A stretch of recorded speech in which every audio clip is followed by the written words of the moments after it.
Hello and welcome to another edition of The Punter, the show that takes you through the weekend sporting action and finds the value where others cannot reach. And it's very exciting this weekend because it's the Oscars, which is great news. I tried to get us nominated in Best Talking About Sports Betting Show hosted by a preppy guy. No answer on that one. I've got a great panel as ever. With me in the studio is Russ Wiseman from Sportingbet. How you doing, Russ? Nick, how you doing? You okay? Yeah, I'm really good. You look very trim with the hair. Yeah, happy new haircut. I think we need to, get things a bit more slick on the show. New attitude. Yeah, that's right. I like it. Losing so much money, let's try a new haircut. I think That's not good, is it? And Neil Channing, you've made the effort as ever. Well, thanks very Do you much. own a collared shirt? No, actually, what I was actually thinking, what I can see here is empty. Is Russ getting a pay rise, and you can only afford two panels? I'm getting bigger. I think Chopped to number three. No, number three's a secret. He's coming later.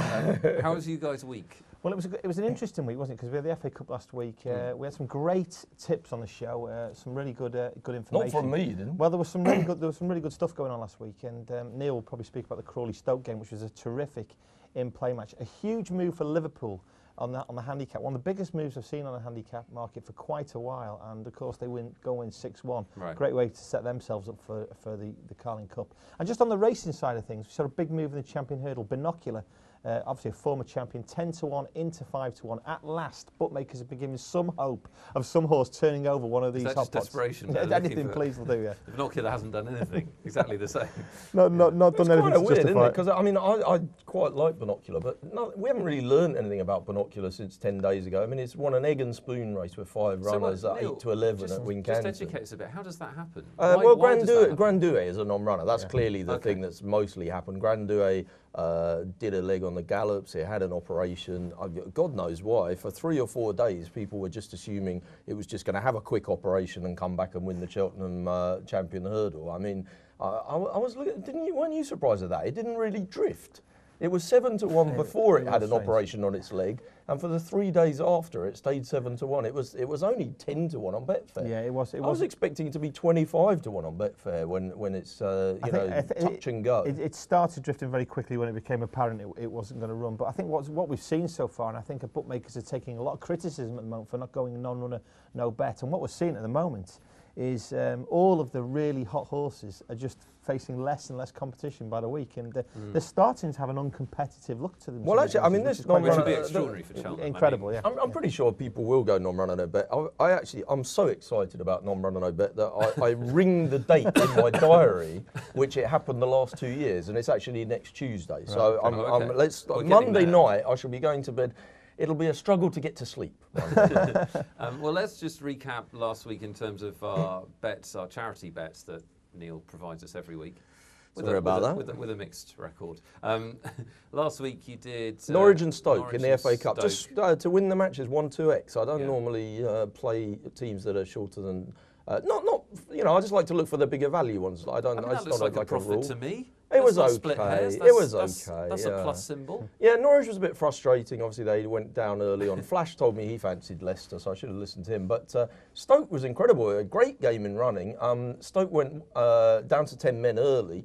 Normally what happens when teams go down to 10 men is massive overreaction in the in-running market. Right. I was able to back Stoke at 4-1. I mean, clearly they had been the second best team out of 2. At that stage, and they were down to 10 men. But at the end of the day, I stuck with my theory that they are in the Premier. I'm pretty sure they still are.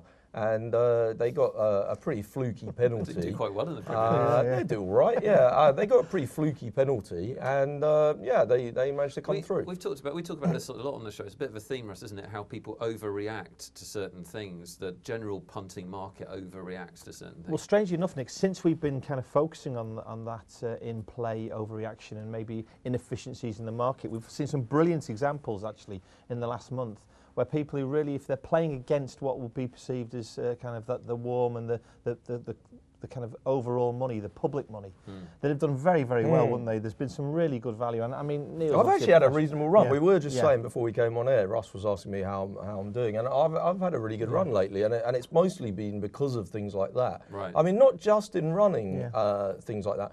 As a general thing in punting, people remember the thing that just happened. In horse racing all the time, if a horse ran badly last time, but really well the previous 4 times, people will totally discount the previous 4 pieces of form in favour of what happened last time, and vice versa when it's run well last time. And I don't think we'd be remiss to say that you've probably made a lot of your money playing against the public money at the moment. That's It's definitely worked out that way, Nick. I mean, going against the big moves has been paying off for pros like Neil. It's interesting. Basically, in terms of sport, I'm a complete idiot. I don't know anything about most of the sports I'm betting on, but I know what's the public move and what's, I try to find the underlying market price that isn't affected by public sentiment. Okay, that's my gambling theory. Let's move into an event, the Six Nations, which is going on at the moment, not restarts, but it's happening this weekend.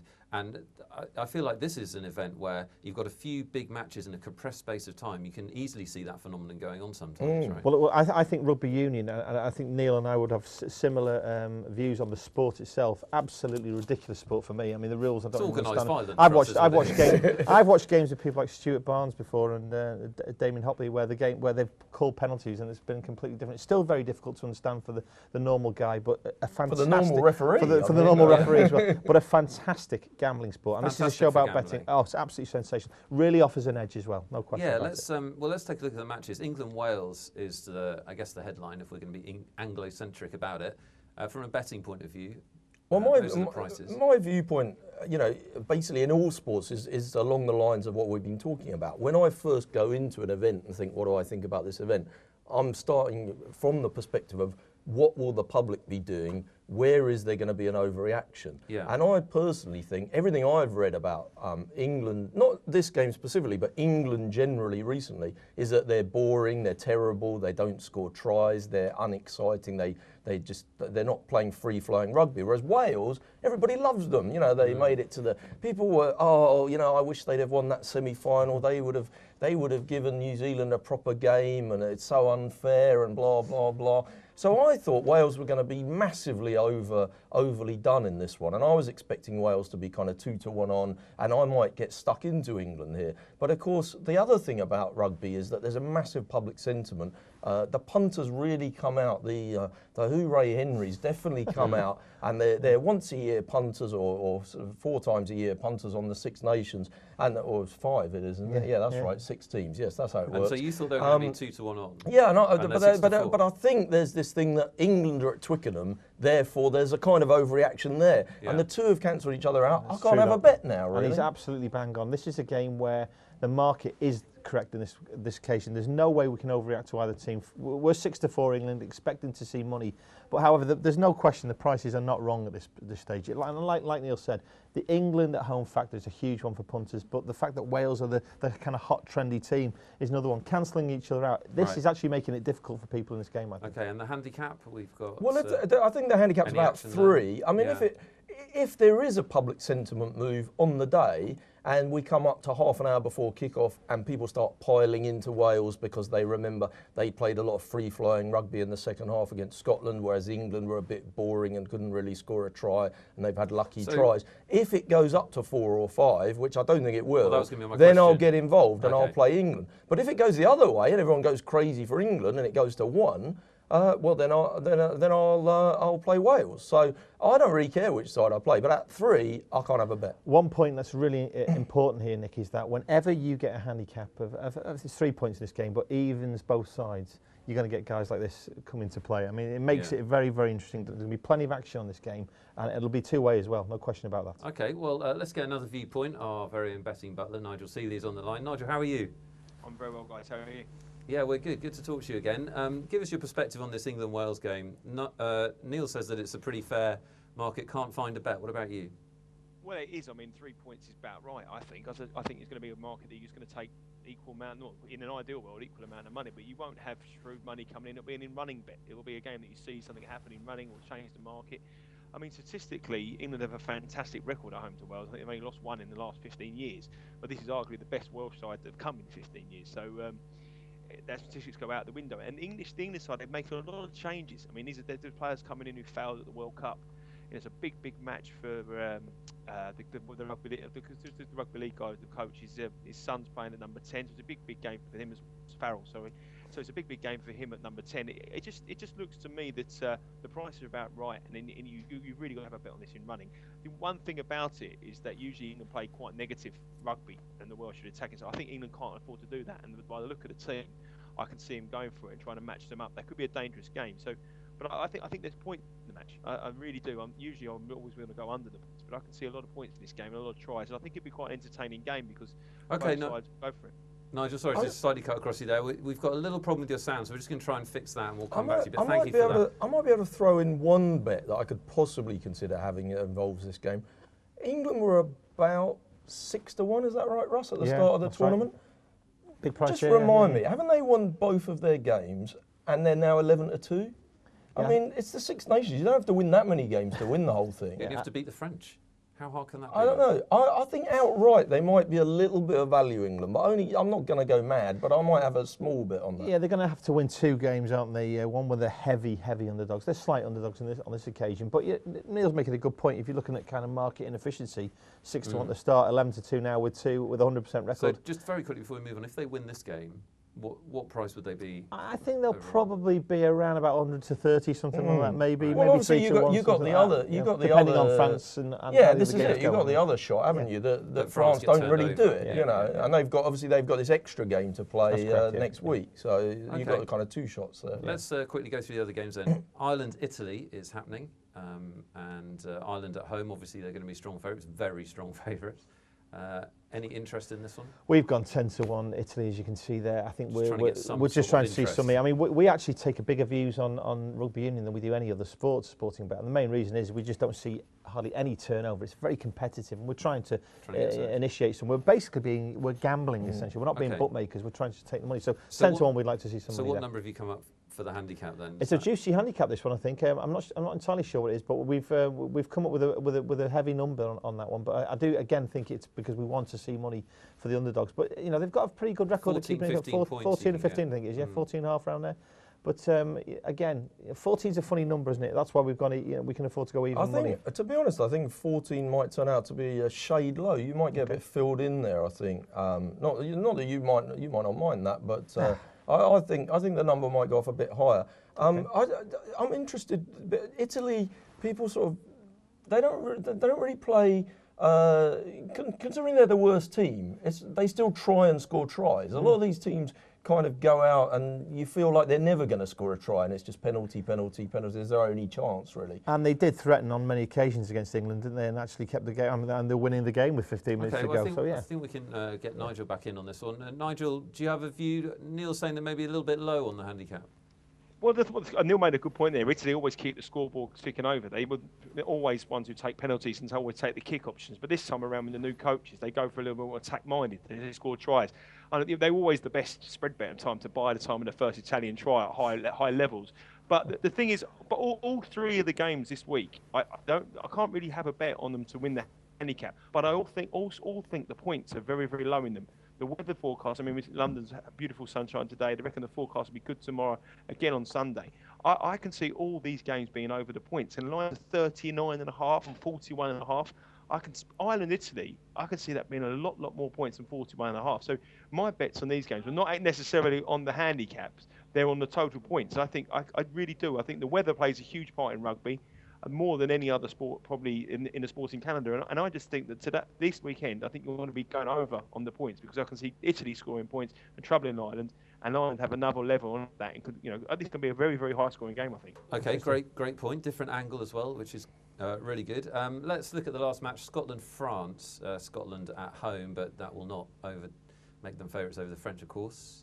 I got 11-4 and 4-11 from Sportingbet. Yeah, again, we don't mind seeing a bit of money for Scotland here. I mean, it's interesting, nice saying there about the points as well. I mean, this is another game where the points are, fairly low again, and I mean, I think punters might be tempted into it. It is a bet, I have to say, that will make you kick the cat going over the points in any game it will be. If you, when you get to that last 10 minutes, Nige knows that. I can see Nige smirking there, and he knows exactly what I'm talking about. But so Russ, though, to be fair, though, mate, what you're talking about the French side here, we could quite another league. The points are 38.5. I mean, with the weather we're going through here at the moment, you would expect 44s, 45s. I think 38.5 and 41 in the Ireland game just seems really, really, really low to me. Yeah, I don't disagree. I think it's a fair shout. Handicap of around about 6 points as well. I think it's They're 3 games actually, rather than the other weeks we've seen where there are real questions. I think we could see two-way action. There's been some really good bets. You've had some strong views in the first couple of actually, points enough to interest you? Well, funnily enough, I've had very strong views in the other games in the previous weeks, but this week I don't really have any strong views. This one will go more towards 7 or 8 points. Definitely. If you're gonna have a bet with Sportingbet, you have to bet France. If you're interested in betting Scotland, you should probably go and look with one of the other bookmakers. But I quite like Scotland generally, not necessarily in this game, but I think they've been really underrated in the tournament. They made some bad errors against England in a scrappy match where they didn't really play brilliantly. They had 5 minutes of madness against Wales, and if you took that out, they pretty much dominated the game. And they didn't exactly get killed, even though they were down to 13 men for a bit. I might get interested in Scotland if it goes to 9 points. The problem with Scotland, Chan, is the problem with Scotland is that they don't score tries. So they use all their ability to get to the try line and use so much energy that there's always going to be a 15-minute period of the game where the other team just ups it and overpowers them because they haven't got the ability to score tries. And that's always been Scotland's fault. They huff and they puff, but they don't actually blow it and do anything. They score anything. Great, thank you, Nigel. Thank you, Neil. I think you've been well covered on your Six Nations, and we're going to get to a sport which is not a massive organised fight. It's football after the break.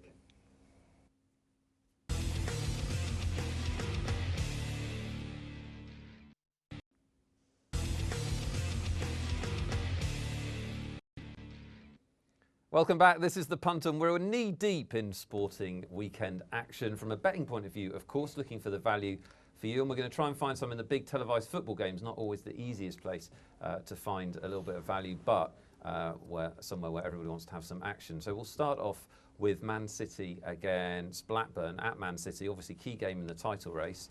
Blackburn turned Man United over, Russ. So presumably they can do the same at Man City. Yes. Well, I mean, Blackburn, a funny team, aren't they? But let's not forget, it's only a fortnight ago they shipped 7 against Arsenal, and that's basically bringing all kinds of handicap bets into play with this one. 6 to 1 on obviously is not really a working man's price, but I don't think we're going to see an enormous amount of money for Blackburn either at 14 to 1. But he's a funny manager, Steve Keane, because he was almost a reviled figure, wasn't he, in the first half of the season and up to Christmas, and now there's a bit of affection behind him. He's clearly got some spirit in the side. They don't lay down against anybody really. And they're hanging on, but and now that Terry Connor's been appointed by Wolves, Steve Keane's almost off the hook at the moment. He's a well-known and famous, well-qualified manager. But it's true. When you see these kind of prices, you start bringing handicaps into the mix, and 1 goal, 2 goal handicaps, Asian lines in Neil's case as well. And I think that's what's probably going to make it tick. But it wouldn't shock you to see a 3 or 4-0 scoreline in this game. And the prices about those have been cut in the last 24, 48 hours as well. Yeah, and basically a lot of recreational punters will just be trusting City to be part of their accumulators. Well, this is it. They'll only be used in accumulators. Not too many recreationals are going to be having a single at 1 to 6. But I'm pretty sure they'll feature in every multiple bet over the weekend. But the bookies won't be changing their prices, so therefore it's not going to interest me too much. Maybe in running, but not. I won't be doing too much before the kickoff. Yeah. Let's ask Nigel if he would, the betting butler. Can you find a bet in this one? Are you interested in a handicap bet or anything like that? Well, the handicap is 2 goals, which seems, a bit high. If it was 1.5, I'd be tempted, but 2 goals seems very high. You can't really make a case for Blackburn at all. This is a Man City side who've won 12 out of 12 at home, scoring 37 goals, averaging 3 a goal, the most prolific at home in the Premier League, against a Blackburn side that have let in 30, so the leakiest in the Premier League. Right, so what about 2 things we've said about Blackburn this year when we talk about them sometimes is, they maybe play a little bit better away from home than they do at home, where maybe the manager's slightly less under less pressure, and B, they do score. They are a team that score. When they got beat by Arsenal, they did score 1 goal. I mean, they quite often knock in, a goal but lose 3-1 or something. Yeah, well, they've scored 18 goals away from home, which is pretty good down the bottom of the table. But, I mean, there's playing away and playing at Man City, isn't it? I mean, it's a team that won 12. Last time out, they played the champions of Portugal. Champions League side won 4-0, could have won 7-0. Every time they went forward, Aguero looked like he was going to score. And against Blackburn, I just can't see anything different. I mean, it's going to be goals in the game. Maybe look at the total goals in the match and go over 3.5 and 4.5. That might tempt me, over 4. There will definitely be goals. I could probably make a case for Blackburn to score, but City are just unstoppable at home. And this is not going to be a repeat of the Man United result. It would be more of a repeat of I think City, whatever. The thing is with City, Chad, is whatever team they put out, wherever they rest, the players coming in are equally as good. Their squad is that strong. They do have about 4 teams that could finish in the top 6, it seems like. Nigel, we're going to talk to our other pundit. Flash Gordon Watson is on the line. Flash, how are you doing? Good. Yeah, we're very Flash. good, I think. Nice to see you. In good form. Fresh from your Leicester over Norwich victory, you need to talk to Neil about that, otherwise we're missing a beat. Oh.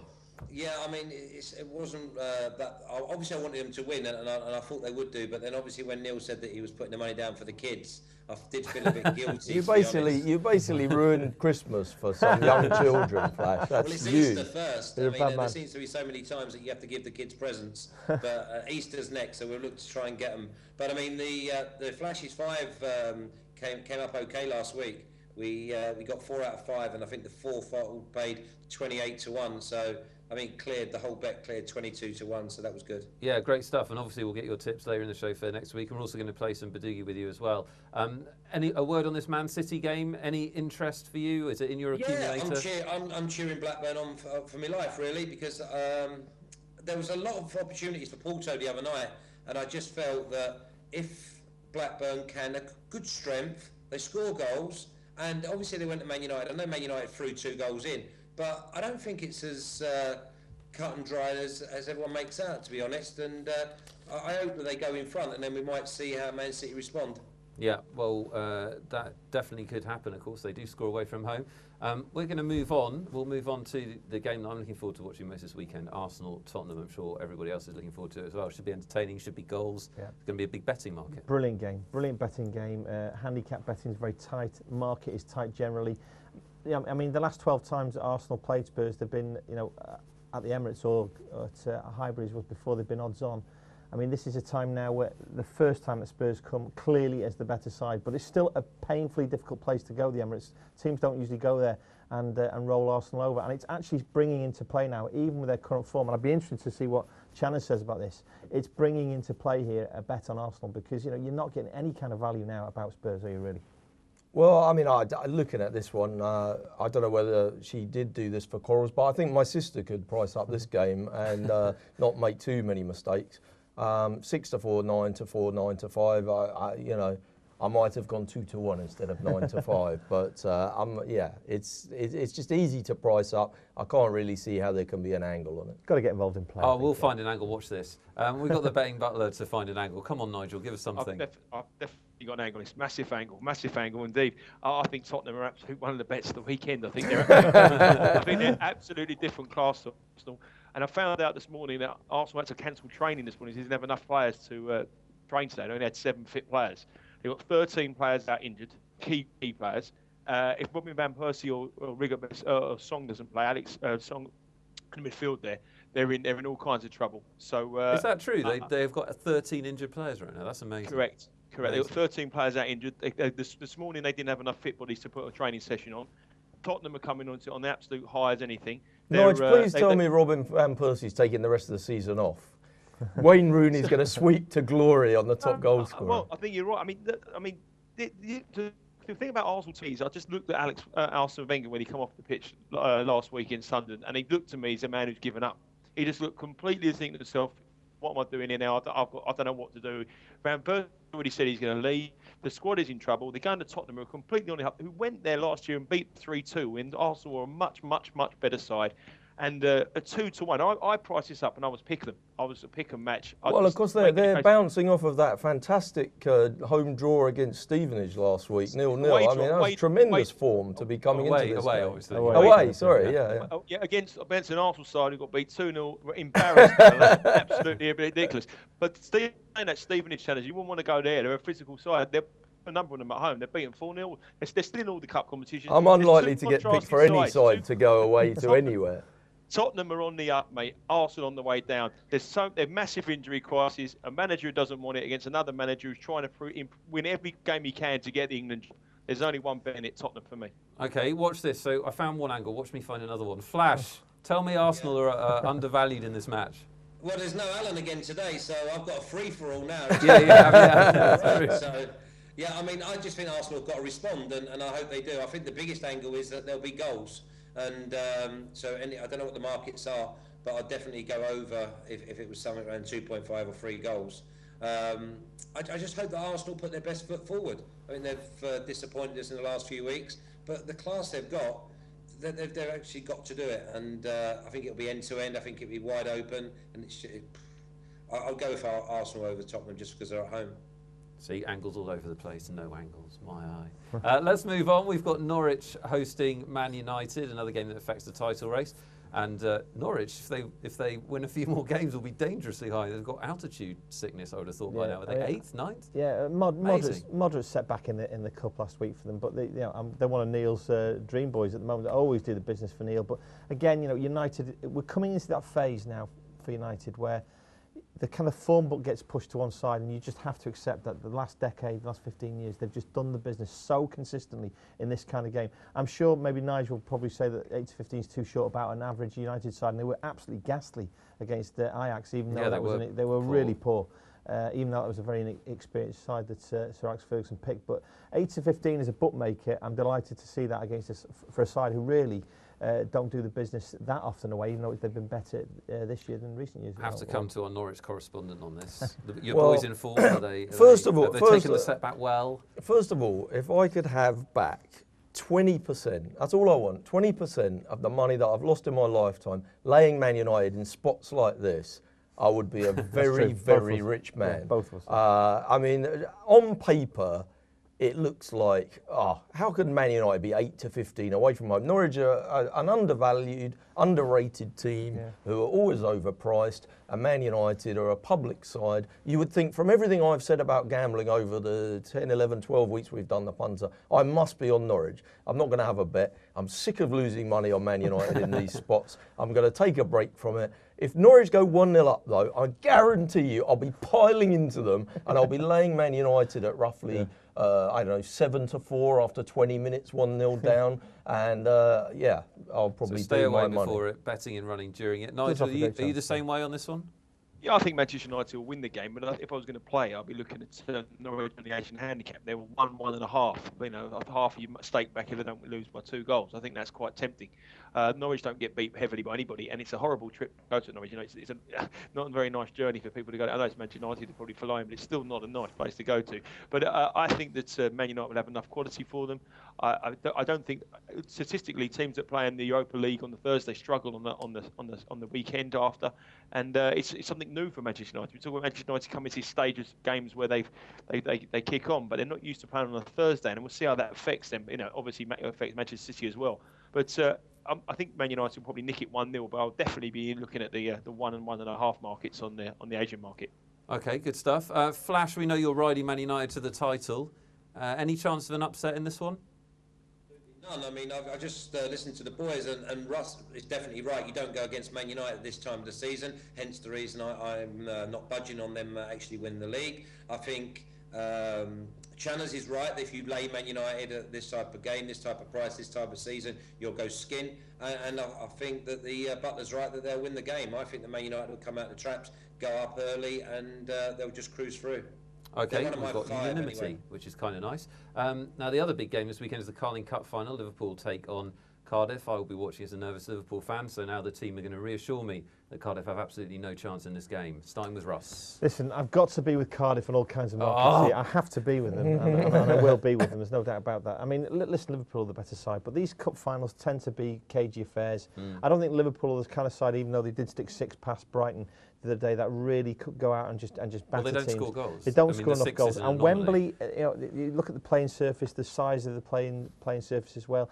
It does lend itself to quite attritional long games. And Cardiff, they'll be well prepared for this. I mean, tickets, as we said, I mean, it's the top ticket in town, this, isn't it? I mean, Liverpool is such a big club that they'll be feeling the tension, the pressure will be on them to do the business. But 3's on, I think they're about 6 on to win the cup, lift the cup.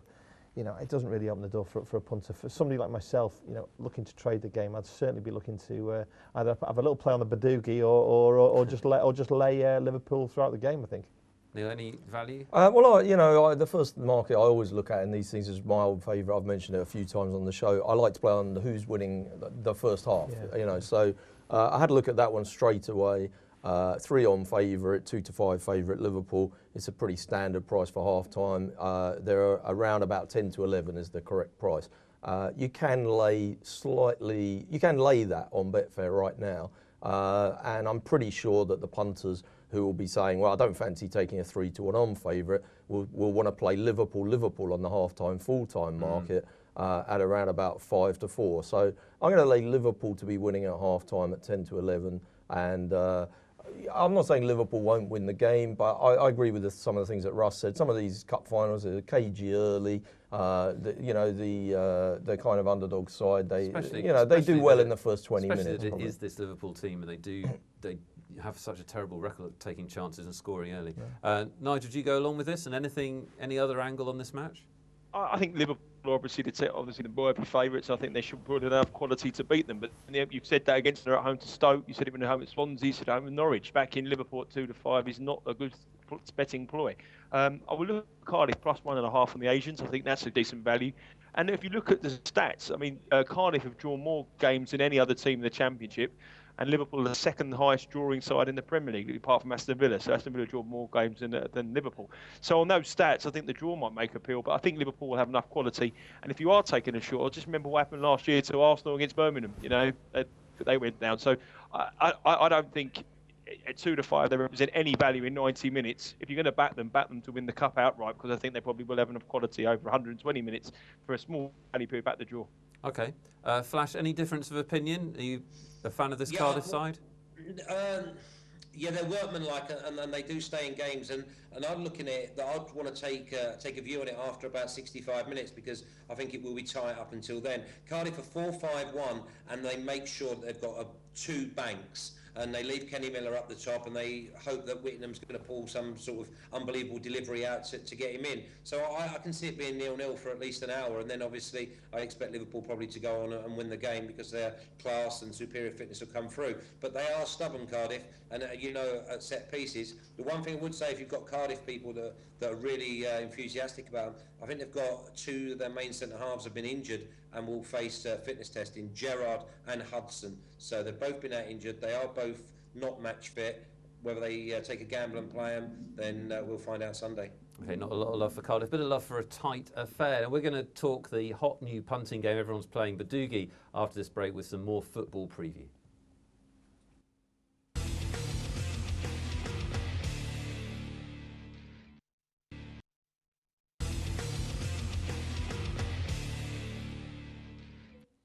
Welcome back to the Punter. We're bringing you the best value you can get this sporting weekend, and also the best interactive gaming you can do this weekend is Badugi.com, our betting partners for the weekend. Let's check it out.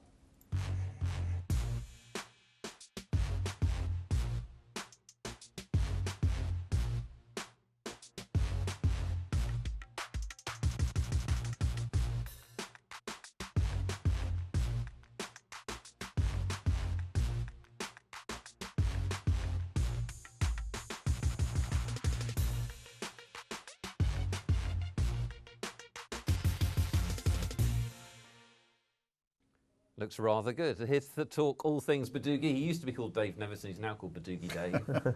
Yeah, no, it Welcome, seems to Dave. be sticking, yeah.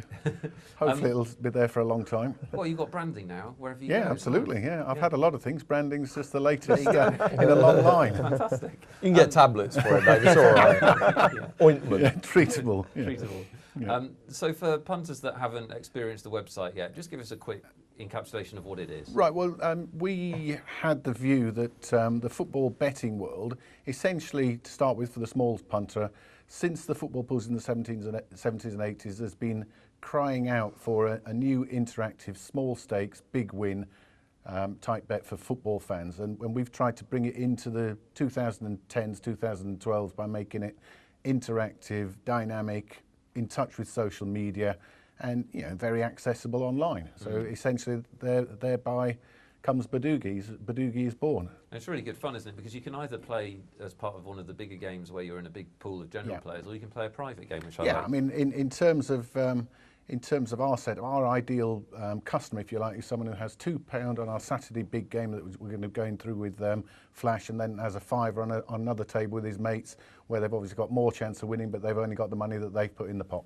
Yeah, which people will love because it's that banter. That's what we it's hope. That banter in action. Absolutely, yeah. There's a banter board, and you can interact when a goal goes in. You can interact with your mates, tell them off, slag them off within certain parameters. Obviously, there's a lot of asterisks come up if you try and overstep the mark, and the Badugi police are straight on top of you. But apart from that, it's a very, very welcoming sight.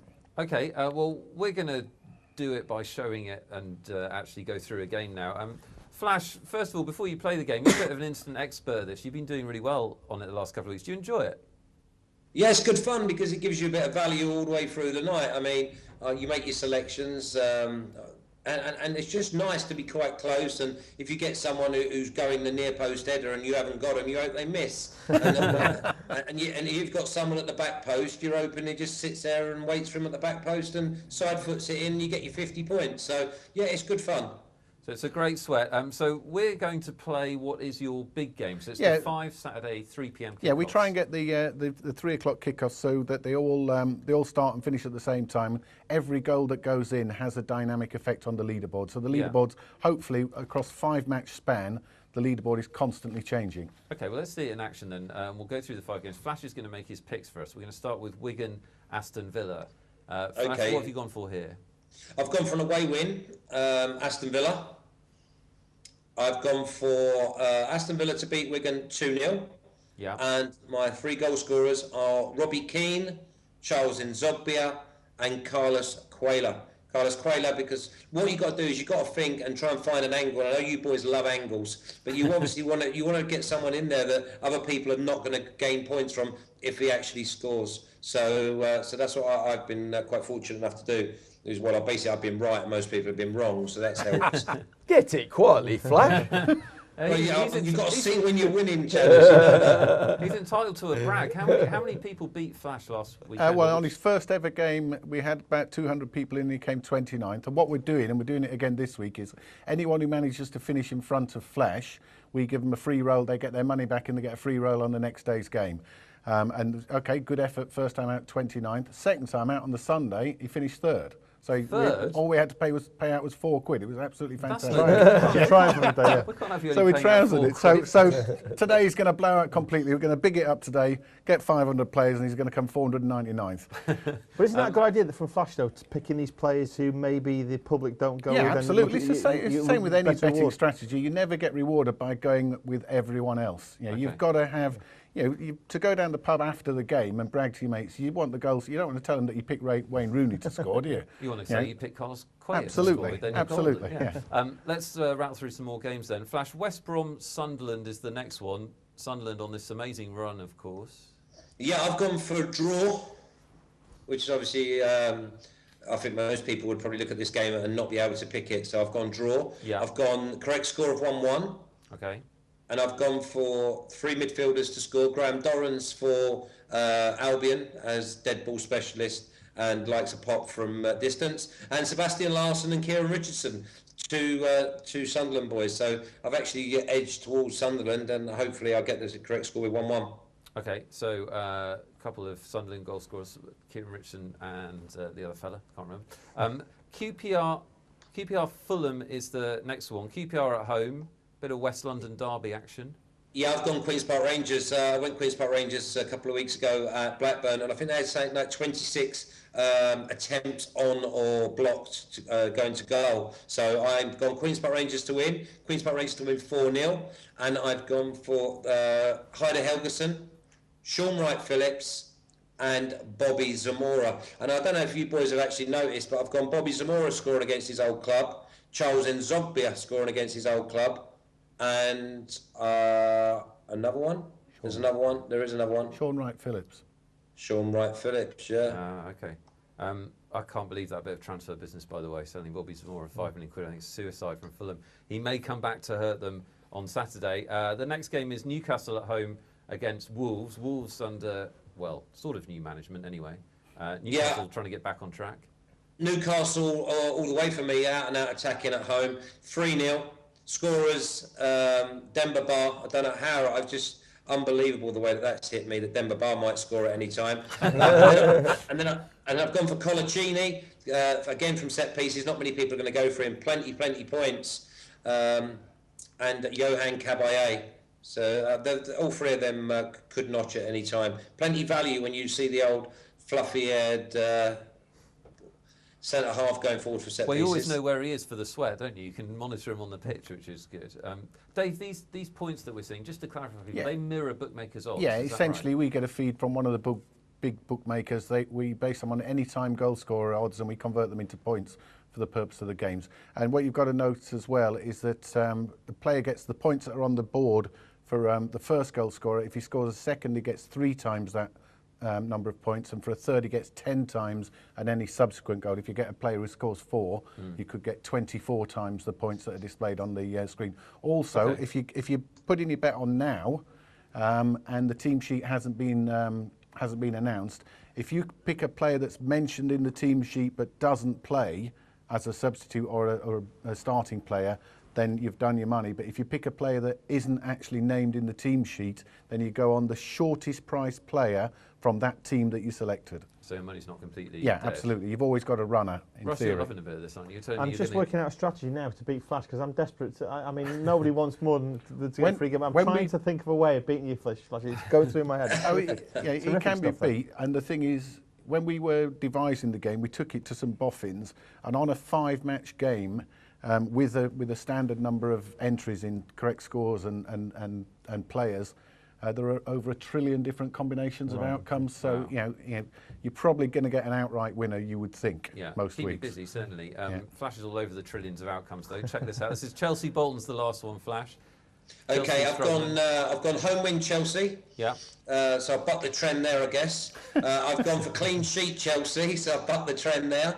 And I haven't bucked the trend because I've gone for Gary Cahill to score against his old club. Ivanovic, Cahill and Lampard are my 3 goal scorers. Have you got a score for this one, Flash? 3-0. 3-0. Comprehensive win. And just go over the goal scorers again for us one more time. Gary Cahill. Yeah. Ivanovic. Yeah.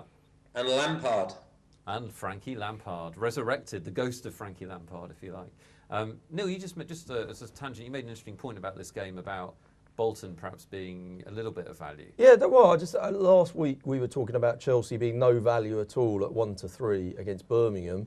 They played a bit rubbish, didn't they, really, and they drew.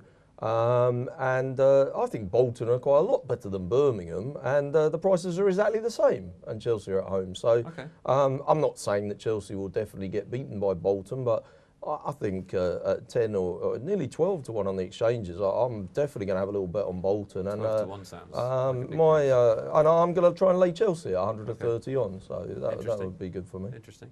All right, Flash, thanks for those picks. Lots of, if you keep this run going, then Dave will love you and the punters will love you less, I guess. Well, yeah, that's all good. Good stuff, though. And Dave, thanks so much. People can play this game on Saturday if they beat Flash. The game's already up they now. Get the free roll, right? If they beat Flash, we're trying to get another member of the team to join in as well. He'll be sat in the chair on at 3 o'clock on Friday. See if we can get him at it as well, and we'll probably extend the offer to him as well. Okay, fantastic stuff. That's Badugi.com. You want to get involved. It's a lot of fun, enhances your weekend's football action. Speaking of which, we'll have much more for you after this break.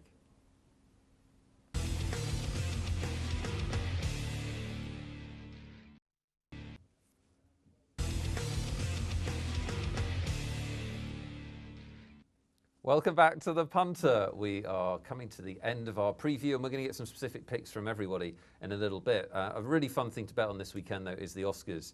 That's taking place on Sunday night, and you could just sit there and watch it like a normal person, or you could be like us and have ludicrous amounts of money invested on the outcome of Best Short Feature. I know you want to.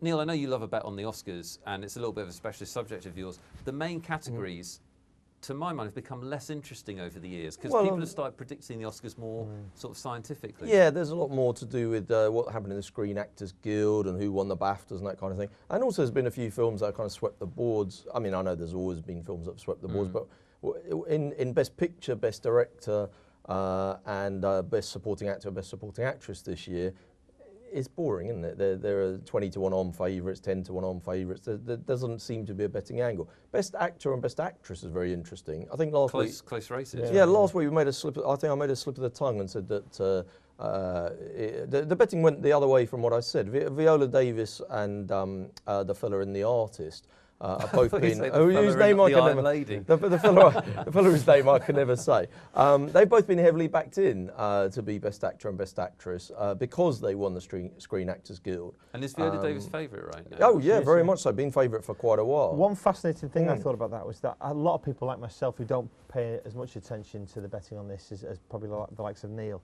will be looking at this, hearing and reading papers and just assuming that Meryl Streep was a 10s-on favourite, and then seeing all of a sudden that you can get 5-4, 11-8 or whatever about it. It does appear to be quite a good bet. So I think I'm quite looking forward to that, even though Viola Davis is a real mover in the market. That's a category I haven't actually had a bet on as yet, but I've been following that one with interest. Well, the interesting thing about the Oscars from the acting point of view is that the actors dominate the voting constituency. So the Screen Actors Guild is the thing to look at, people say.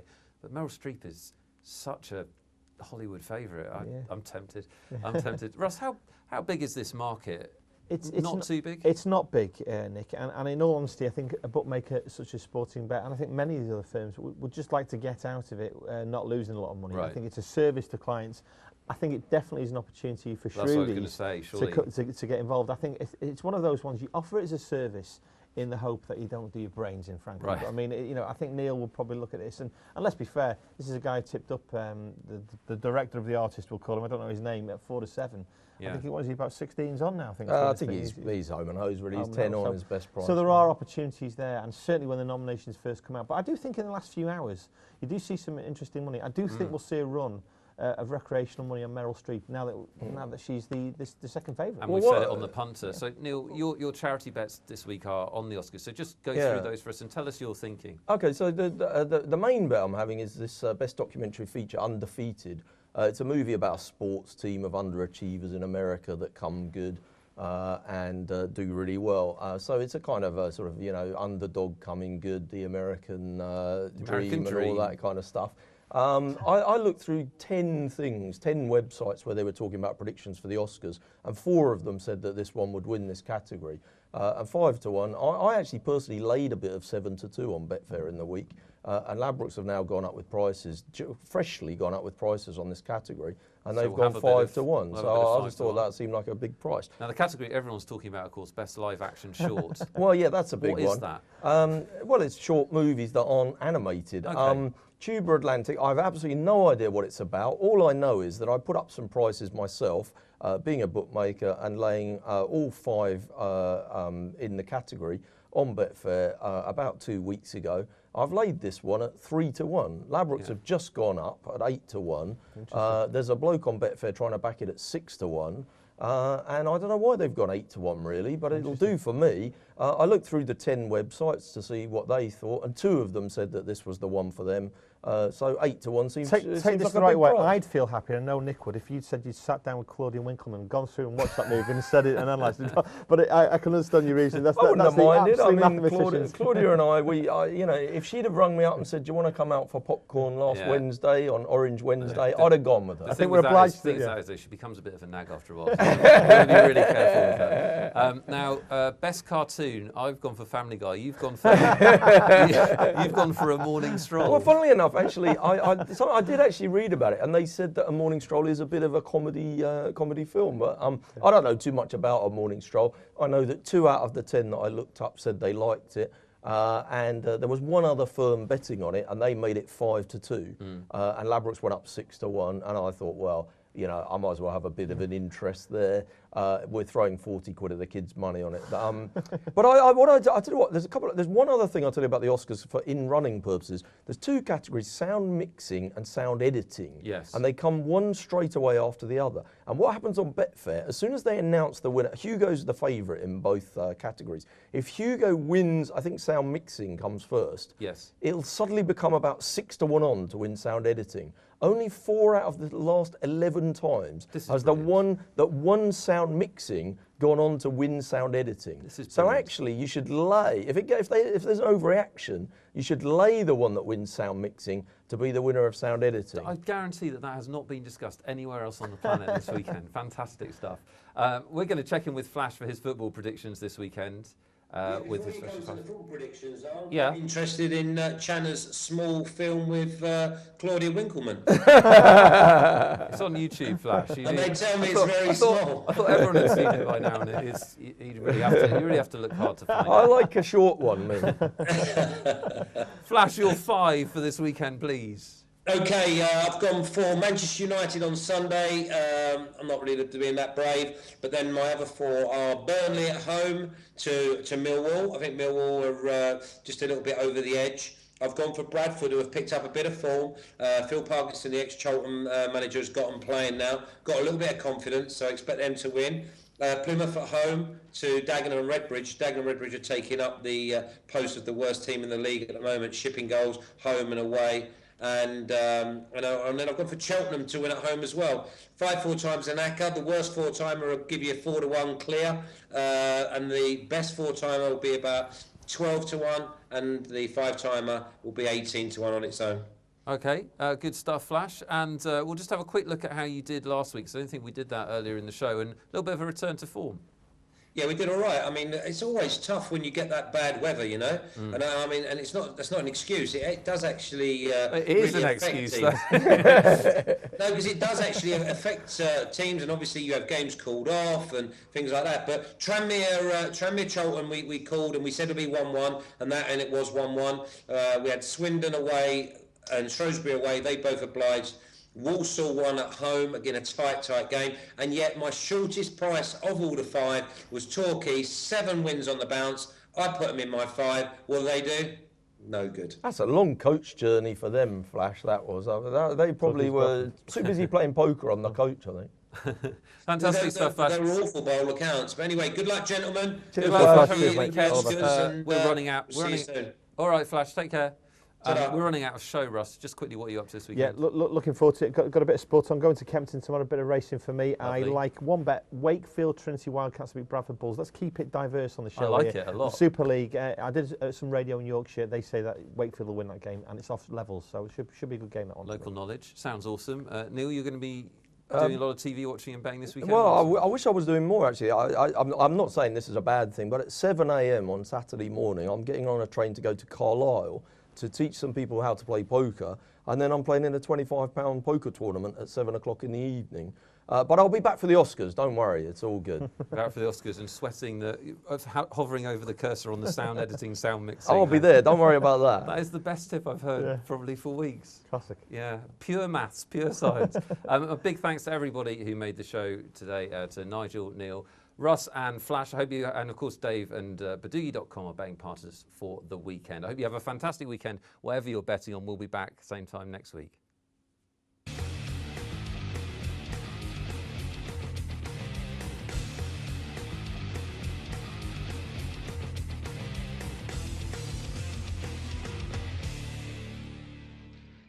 Stay ahead of the game with Sports Tonight Live. Don't miss a thing. Subscribe to our YouTube channel. Search for Sports Tonight Live on Facebook and like our fan page. Follow Sports Tonight TV on Twitter and tweet us your thoughts and opinions.